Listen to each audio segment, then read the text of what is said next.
ओम नमः सिद्धेभ्यः। नमो अरिहन्ताणं, नमो सिद्धाणं, नमो ऐर्याणं, नमो उवज्झायाणं, नमो लोई सौवसाहुणं, नमः श्रीवर्धमानाय निर्धूत्मकलिलात्मनि, सालोकानं त्रिलोकानं तद्विद्यादर्पणयते। चेतिले चेतन चेत्या विना किम चालसी।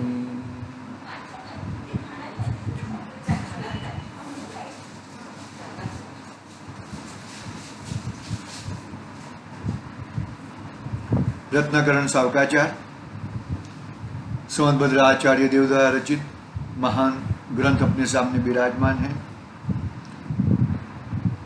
भावना अधिकार छठा अधिकार बहुत दिनों से चल रहा है। इसमें तप भावना की बात चल रही है। 12 प्रकार के तप बताएं, अंतरंग 6 प्रकार का और बहिरंग 6 प्रकार का। पहले बहिरंग तपों की चर्चा हुई, अभी अंतरंग तपों की चर्चा प्रारंभ की है। इसमें 2 प्रकार के तपों की चर्चा हुई है। कौन से? प्रायश्चित और विनय। तीसरा तप है वैयावृत तप। वैयावृत तप किसे कहते हैं? पढ़ते हैं हम। मैं किसी की सेवा कर रहा हूं, बराबर है, तो उसे मुझे क्या है, कोई पढ़ते हैं, पढ़ेंगे तो अच्छी तरह से मालूम पड़ेगा। देखो वैयावृत,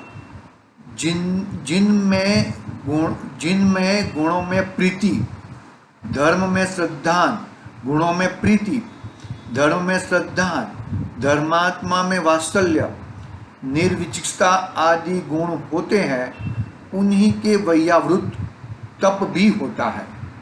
क्या कहा? देखो बहुत ही महत्वपूर्ण बात बताते हैं यहाँ पर कि गुणों में प्रीति। किसके गुणों में प्रीति? बहुत अच्छा पढ़ा है, डॉक्टर हुआ है, चार्टर्ड अकाउंटेंट, उसकी नहीं। जिनेंद्र भगवान के गुणों, वितरागता, वितराग गुणों में, दर्शन ज्ञान चारित्र आदि गुणों में प्रीति। फिर धर्म में श्रद्धा कि यही सच्चा धर्म है, संवर पूर्वक ही धर्म की प्रकट होता है, वो धर्म का श्रद्धा। और धर्मात्मा में वात्सल्य। कौन कौन धर्मात्मा है ना? आचार्य, उपाध्याय, सर्वसाधु, ज्ञानी पुरुष हो, 5वें गुणस्थान वर्ती, 4थे गुणस्थान वर्ती। अरे द्रव्यलिंगी साधु भी, ऐसा मत सोचना। 28 मूल गुण के निरतिचार पालन करने वाले द्रव्यलिंगी साधु भी धर्मात्मा है। करना बात को जरा अच्छी तरह से। धर्मात्माओं में वात्सल्य, निर्विचिकता आदि गुण होते हैं, उन्हीं के वैयावृत तप भी होता है।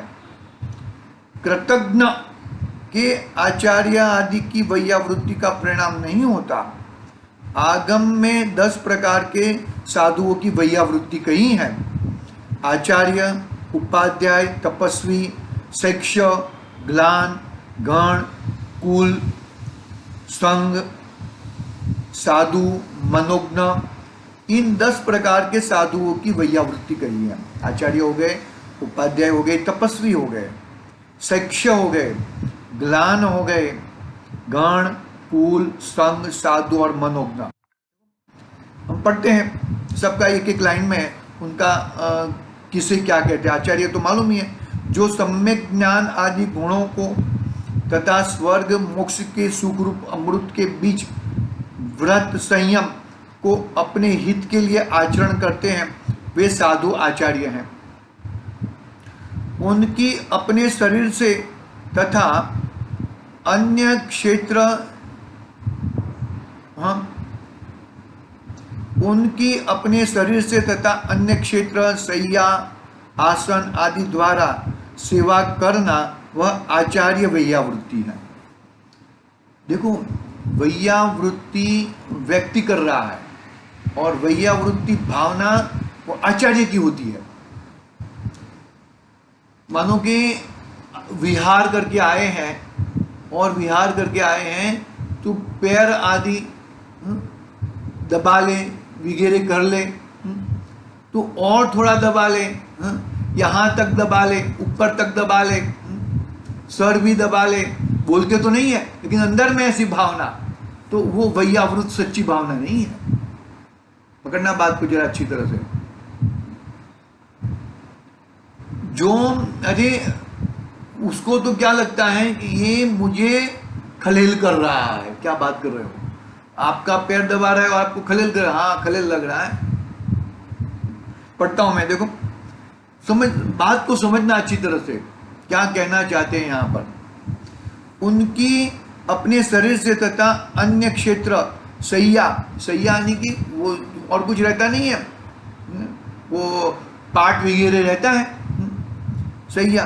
आसन, आसन कौन सा, वो जो बैठते हैं उनके जहाँ पे बैठते वो आसन आदि द्वारा सेवा करना वह आचार्य वैयावृत्ति। आचार्यों की वैयावृत्ति ही समस्त संगी वैयावृत्ति है, क्योंकि समस्त संघ, समस्त धर्म आचार्यों के प्रभाव से ही प्रवर्तता है।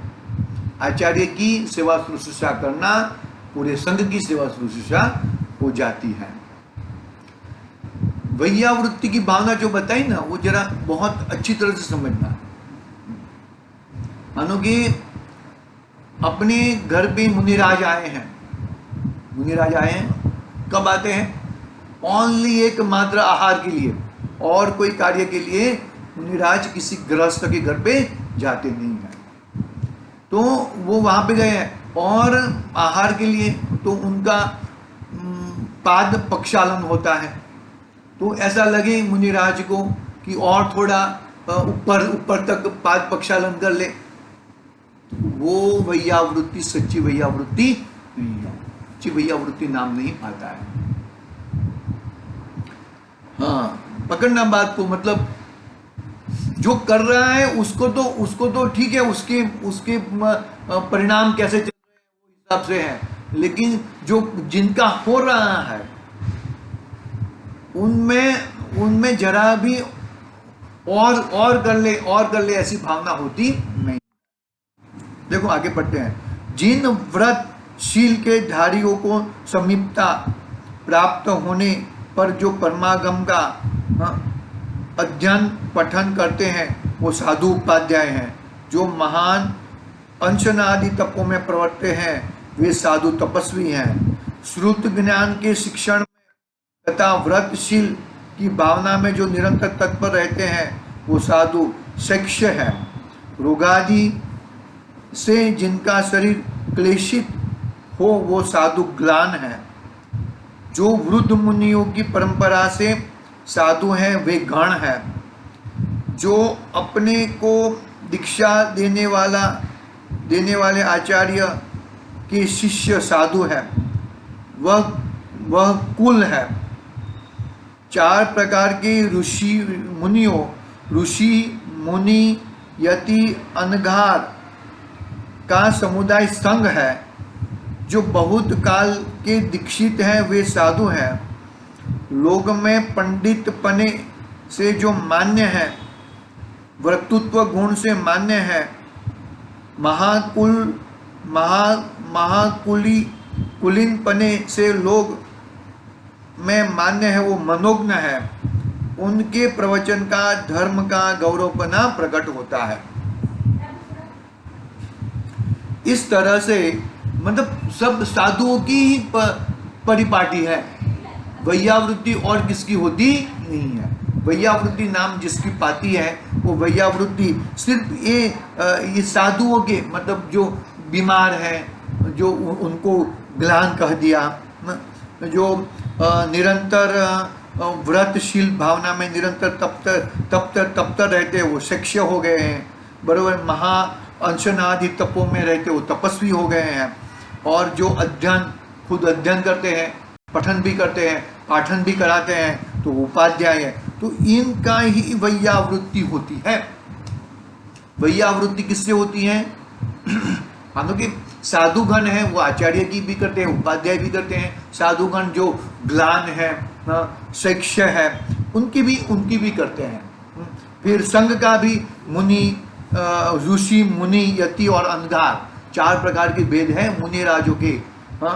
ऋषि है, मुनि है, यति है और अनगार, ऐसे 4 प्रकार के संघ, उनकी भी वैयावृत्ति सामान्य साधु के द्वारा और श्रावक के द्वारा होती है। इन 10 प्रकार के मुनियों को कभी शरीर में व्याधि प्रकट हो जाए, परिचय आ जाए, मिथ्यात्वादि का उदय हो जाए, प्रासुक औषधि, भोजन पानी, वस्तिका, संस्तरण आदि द्वारा, धर्मोपदेश द्वारा, श्रद्धान की दृढ़ता कराकर, पुस्तक, पिंची, कमंडलों आदि धर्म के ऊपर उपकरण देकर इलाज कराना, धर्म में दृढ़ता कराना, संतोष, धैर्य आदि धारण करना, वितरागता को बढ़ाना, वह वैयावृत्त है। बाह्य औषधि, भोजन पानी आदि द्रव्य का देना असंभव होने पर अपने शरीर द्वारा कफ, नासिका, मलमूत्र, पुरुष आदि दूर करना, रात्रि जागरण करना, ऐसा वैयावृत्त करना परम निर्जा का कारण है। परम निर्जा का कारण है वैयावृत्त। बहुत ही जबरदस्त बात है। वैयावृत्ति है, वैयावृत्ति हो रही है, कर रहा है ये व्यक्ति, और वैयावृत्ति हो रही है उनकी, निर्जरा का कारण है वो। कर्म बंधते नहीं है, वो उनका भाव अलग हो जाए तो कर्म बंध जाते हैं, ऐसी बात है। देखो, हाँ, उसमें कितने ही उपकार तो मुनियों के मुनि ही करते हैं। मुनि द्वारा ही होता है। उठना, बैठाना, सुलाना, क्लोट लिवाना, हाथ पैर आदि पसारना, समेटना, उपदेश देना, कफ मल आदि दूर करना, धैर्य धारण कराना, मुनियों का मुनि ही करते हैं। कितने ही उपकार प्रासुक औषधि, आहार पानी, उपकरण आदि गृहस्थ धर्मात्मा श्रावक से ही बनते हैं। कोई जो औषधि है, आहार है, पानी है, उपकरण आदि गृहस्थ धर्मात्मा श्रावक से ही बनते हैं। गृहस्थ साधुओं की वैयावृत्ति करता है और श्राविका आर्जिका माता की वैयावृत्ति करते हैं। बरोबर है? हाँ, मतलब ये कह दिया, मुनि की भी करते हैं, मुनिराज आचार्य स्त्री की भी करते हैं, मुनिराज उपाध्याय की भी करते हैं, और जो गृहस्थ है यानी कि श्रावक है वो भी ये सब आहार पानी, उपकरण, औषधि, उपकरण में क्या आएगा? जिनवाणी आएगी, पिंची कमंडल आएगा इत्यादि। औषधि मत कौन सा? ये मेडिसिन नहीं, वो जो आहार के समय में उनको ये लगता है कि ये आहार में ये देने से उनका कफ है, कुछ है, जो वो सब अच्छा हो जाएगा, इस प्रकार की दवाई औषधि देते हैं। करुणा बुद्धि से दुखित रोगी, निसंतान, बाल, वृद्ध, पराधीन, जेल में पड़े लोगों का उपकार करना चाहिए। देखो, करुणा बुद्धि से किसकी जो श्रावक है वो किसी रोगी की, निसंतान जो संतान नहीं है, बूढ़े हो गए हैं उनका, बालक है उसका, वृद्ध, पराधीन, जेल में पड़े लोगों का उपकार करना चाहिए। हम तो जेल के लोगों को देखने ही नहीं जाते हैं। माता पिता, विद्या गुरु, स्वामी, मित्र आदि का उपकार स्मरण करके कृतज्ञता छोड़कर सेवा, सम्मान, दान, प्रशंसा आदि द्वारा आदर सम्मान करके सुखी करे। दुखी हो तो उनका दुख दूर करे। अपनी शक्ति अनुसार दान सम्मान करके वैयावृत्ति करे। उसके वैयावृत्त तप से बहुत निर्जा होती है। वैयावृत्त से ग्लानि का अभाव हो जाता है। प्रवचन में वात्सल्यता होती है। आचार्य आदि अनेक वात्सल्य के स्थान में उनमें से किसी की भी वैयावृत्ति बन जाए, उसी की वैयावृत्ति करके सभी प्रकार से कल्याण को प्राप्त हो जाता है। इस प्रकार का तीसरा वैयावृत्त नाम का अंतरंग तप की बात पूरी हुई। कितनी वैयावृत्ति श्रावक की भी कर सकते हैं। कैसे कैसे बताए? जो रोगी है, निसंतान है, बाल है, वृद्ध है, पराधीन है, जेल में कोई कारण से जेल में, अरे कोई गलती से भी जेल में जाना पड़े, कोई गलत पनिशमेंट के हिसाब से जेल में जाना पड़े, तो उनकी उपकार करना चाहिए। और कोई कारण से भी जेल में जाना पड़े, कोई हो गया हो भाई, मिस्टेक हो गई हो, तो ऐसा नहीं है कि भाई जेल में जाकर बात कर सकते हैं हम। वो वैयावृत्ति है। बहुत ही कोई मैंने तेरा कार्य कर दिया, ऐसी वैयावृत्ति होती नहीं है।